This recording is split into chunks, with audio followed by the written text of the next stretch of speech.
Estamos de volta aqui com o nosso Economia e Agora estamos recebendo a doutora Lilbiana Arantes, PhD em Neurociências, ela que é professora da UFMG. E detalhe, né? Eu sempre gosto de abrir o segundo bloco contando um pouquinho da pessoa, né? Que a gente está entrevistando, que a gente está tendo o prazer de bater um papo. E você estudou em Harvard, né? Como é que foi essa experiência, assim? Trazer a maior universidade do mundo e trazer esse conhecimento para o Brasil. Ah, foi maravilhoso. Era um sonho estudar fora do Brasil. Eu não tinha ninguém na minha família médico, ninguém assim para me direcionar, para me ajudar, mas quando eu entrei no doutorado, eu fiz um projeto muito interessante na área de neuromodulação. Então, neuromodulação é você realmente conseguir modificar a arquitetura do seu cérebro através de estímulos, sejam magnéticos, e, né, isso é uma outra área para a gente discutir, mas relacionada à infância e adolescência. E então, eu estava cursando meu doutorado, eu apliquei para Harvard, e aí eu consegui, sabe? Então, assim, foi muito legal. Então, estudar em Harvard é um êxtase, porque realmente é um mundo de conhecimentos. As pessoas amam o estudo, valorizam muito a ciência, e essa ciência ela tem que ser aplicada. Então, quando eu fui para lá, o meu desejo era de trazer o que eu aprendi para poder transformar a realidade aqui do nosso país. Que legal. E como é que se transforma a realidade trazendo esse conhecimento? Professor, eu vou fazer até um pouquinho do papel do advogado do diabo. Eu acho que as universidades são meio distantes das pessoas ainda no Brasil. As universidades elas podem estar mais próximas. Talvez não dependa de quem está lá dentro da universidade, dependa de uma gestão pública eficiente que leve essa universidade para as pessoas. O acesso, de certa forma, a gente resolveu ao longo dos últimos anos, tendo mais acesso ao nível superior. Mas eu acho que esse conhecimento da universidade chega muito pouco para o Brasil em termos de aplicação. Para o brasileiro do dia a dia, ele vê a universidade ainda muito longe. Pode discordar, viu, professora? Mas eu acho que é uma análise e eu quero ver o que a gente pode trazer desse conhecimento acadêmico para a gente fazer uma diferença mesmo. Isso é o que a gente chama de pesquisa translacional, é a gente pegar dados da pesquisa e pensar na prática do dia a dia, como que isso pode modificar a realidade de cada ser humano.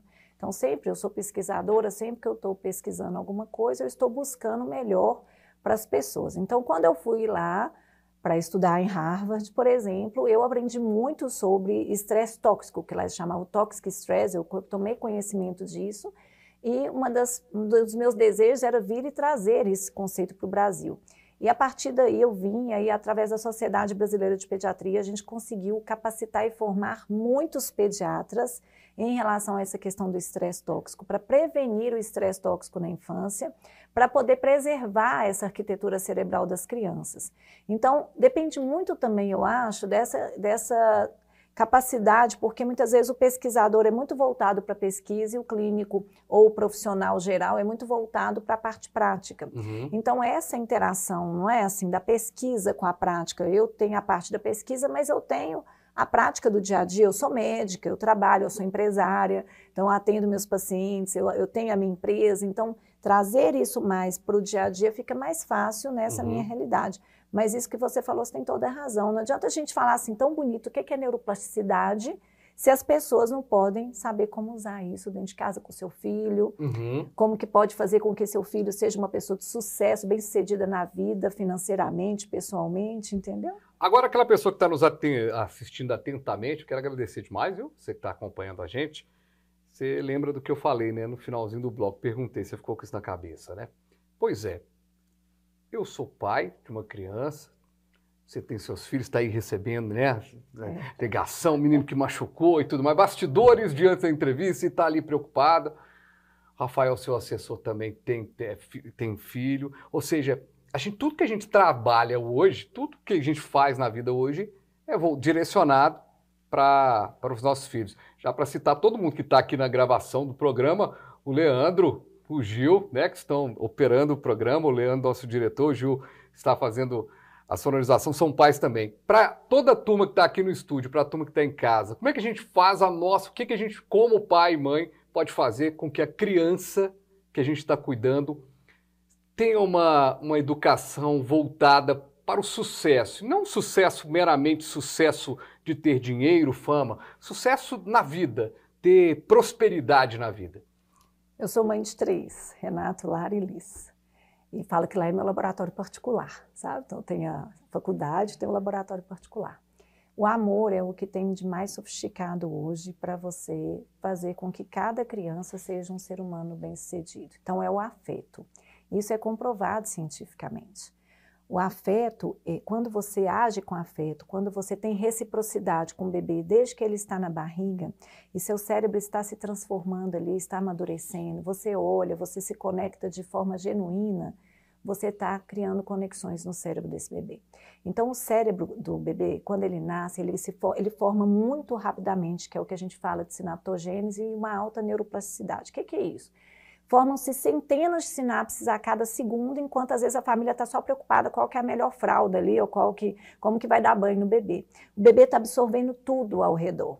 Então, se a gente ama, se a gente se conecta, se a gente brinca, se a gente está presente o tempo todo, conversando, claro que a gente tem nossa realidade, eu estou aqui, você está aqui, mas se a gente consegue dedicar tempo de qualidade, esse é o maior investimento. James Heckman ganhou o Prêmio Nobel de Economia em 2020, mostrando na pesquisa dele que a cada dólar que você investe na primeira infância, você recupera no mínimo $7. Então, é como se o investimento na primeira infância fosse um investimento com um resultado mais garantido a longo prazo. Você não vai perder em hipótese alguma, você só vai ganhar. Então, isso em termos de economia global, mas em termos de dentro de casa.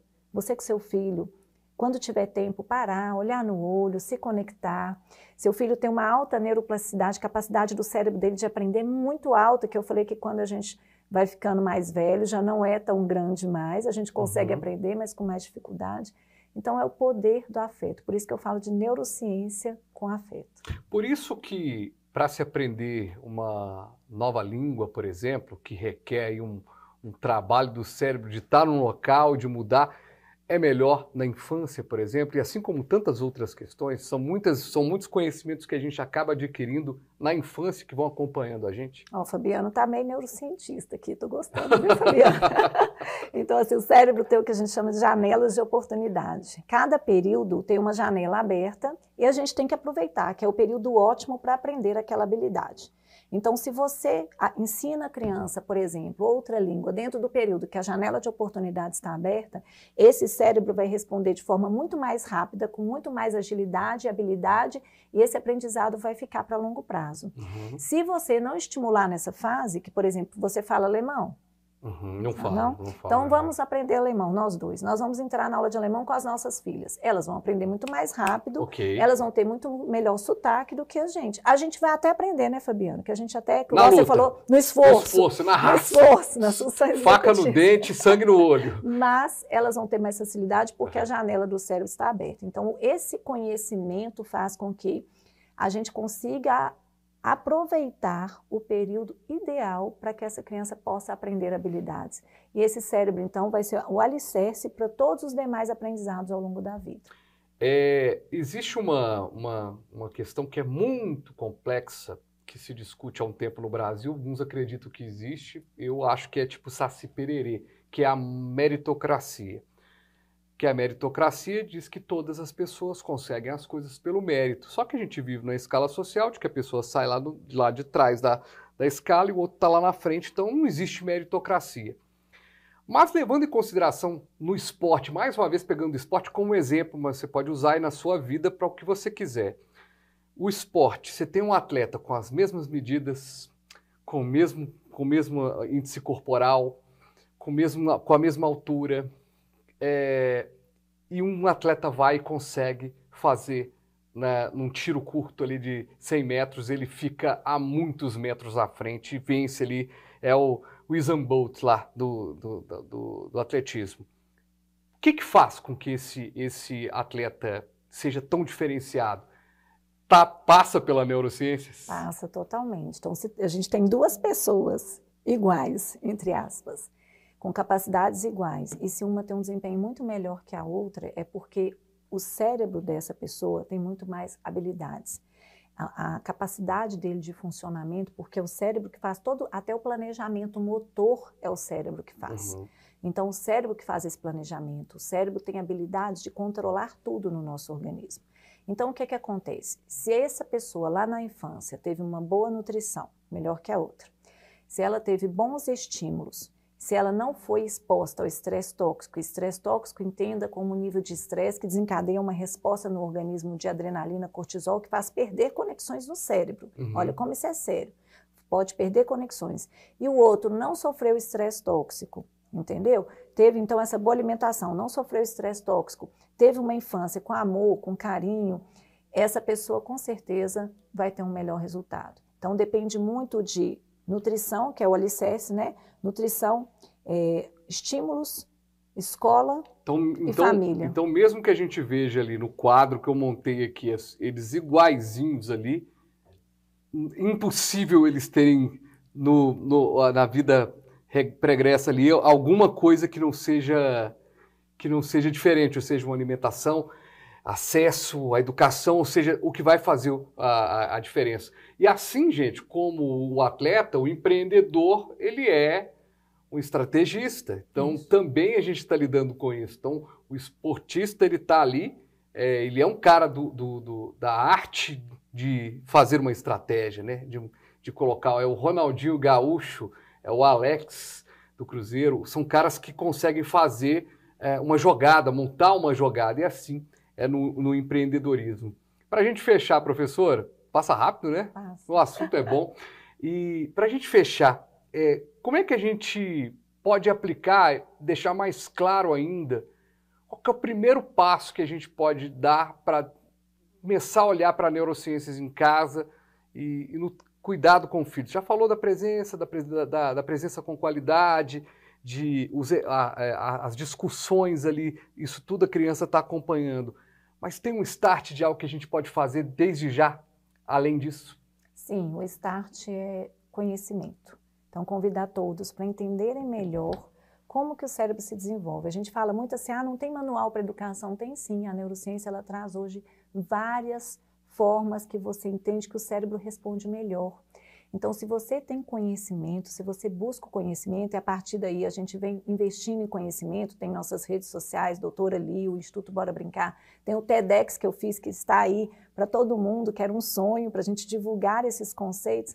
O conhecimento vai fazer com que você realmente saiba como lidar com o seu filho, com o seu filho pequenininho, bebê, criança, adolescente, para que ele possa criar um sucesso como ser humano, na sua relação profissional, na sua relação familiar, no seu esporte, na sua relação consigo mesmo.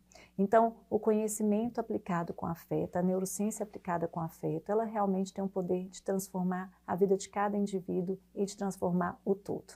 Doutora, obrigado. Quem quiser te encontrar aí nas redes sociais, quiser continuar esse papo, como é que faz para te encontrar? Doutora Liu, Instagram. A gente tem um canal no YouTube que fala um pouco também sobre o cérebro, como que o cérebro aprende, essas questões que a gente está discutindo nos 1000 dias. E a gente tem o TEDx, tá no Google também. E se você quiser, tem também o Instituto Bora Brincar, que é a nossa empresa, que é a minha área como empresária. Então, todos estão convidados a acessar, mandar mensagens, questionar, perguntar. E a gente está aí para poder divulgar conhecimentos e fazer o bem, transformar. Muito obrigada, Fabiano. Estou muito feliz de estar aqui com você. Eu que agradeço demais. A doutora Liubiana Arantes, PhD em Neurociências, empresária, professora da UFMG. E se a gente falar o currículo dela aqui, o programa vai durar mais meia hora e a gente tem que entregar para a próxima edição aqui da programação do Canal V Brasil. Mas eu te agradeço demais a você também que esteve aqui com a gente. A gente se fala numa próxima edição. Valeu!